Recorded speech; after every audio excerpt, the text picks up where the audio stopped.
Alright, so today I'm going to be listening to a short piece by Fausto Romitelli, and it's for chamber orchestra. It's called Green, Yellow, and Blue. We've already looked at a piece by Romitelli, Professor Bad Trip, Lesson 1, episode number below here. So if you want his biography, I would just go to that episode. I should have a timestamp in there. And this piece was written later, I think, 2003. So, yeah. The instrumentation is 1110, 1110, percussion, electric guitar, piano, and then 11111. So the doublings and other things here, clarinet has to double on bass clarinet, horn has to double on harmonica, and trombone also has to double on harmonica. Percussion is vibraphone, Chinese cymbals, marimba, tam-tam, maracas, crotals, and one thing which I have to translate here. Yeah, I think this is just A4 tracing paper. Tracing paper does have its own sort of unique sound. I apologize for this flickering light. Hopefully you don't have any sensory issues. Yeah, and this, like a lot of Romitelli's like ensemble pieces, this has an electronic component. So I believe this page is like, okay, so I think the electronics are performed on a DX7, a Yamaha DX7 sampler keyboard, and this is probably just the mappings of the different samples that need to be played.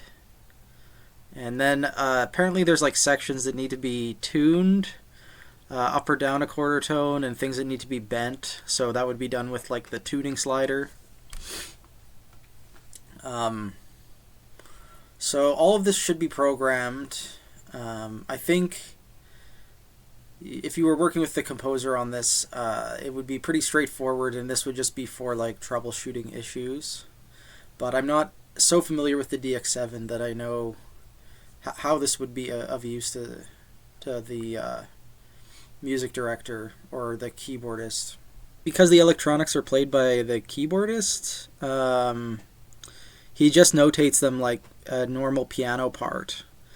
So you can see that it's like there's like a volume swell, so there's some sort of volume control, and you have to hold certain notes to use certain samples. Some of the advantages to that is you really get a lot of control over when things are sampled, when things come in, because you literally have a performer doing that for you. So that's kind of cool. I don't see that in a lot of pieces. Usually a like MIDI pedal is used to cue things, but with a keyboardist you have the added advantage of having all these separate things that are cueable, like with the keys, basically. Yeah, I don't think I'm going to say too much more about it.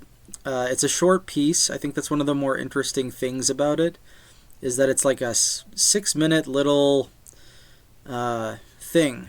And I remember it has a really cool horn moment towards the end. There's like this really repetitive thing around the climax of the piece, and the horn plays a real major role.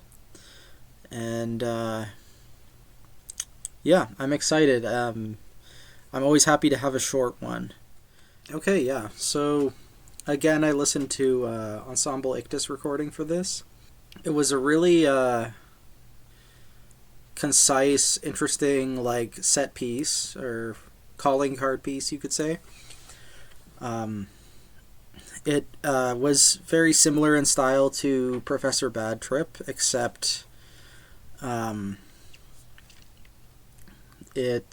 like, in the sense that it was, you know, spectral fused with some popular music kind of sounds.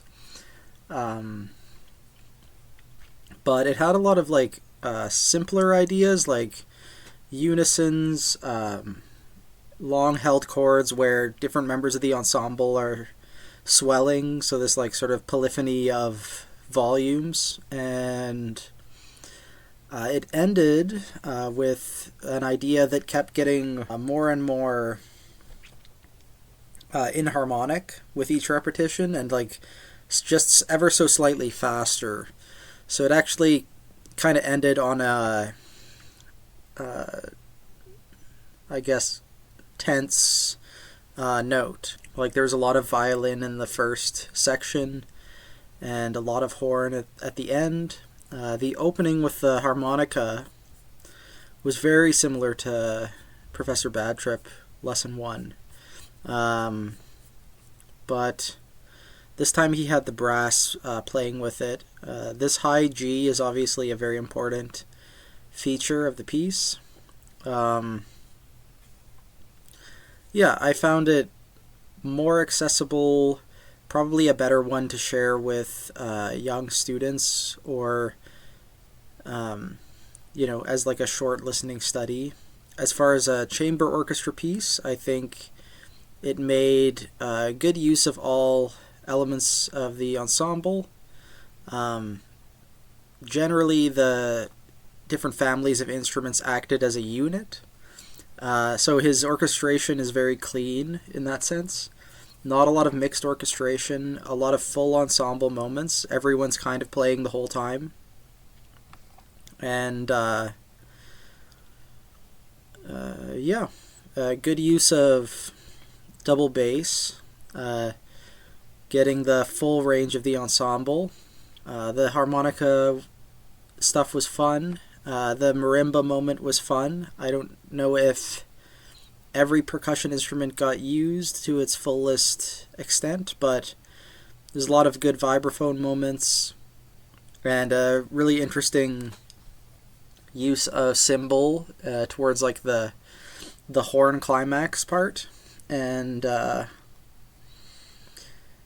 something about that horn rip that goes up the harmonic series is like just incredibly spectral and fun and catchy. And whenever I think of this piece, that's sort of the thing I remember, is that little horn lick.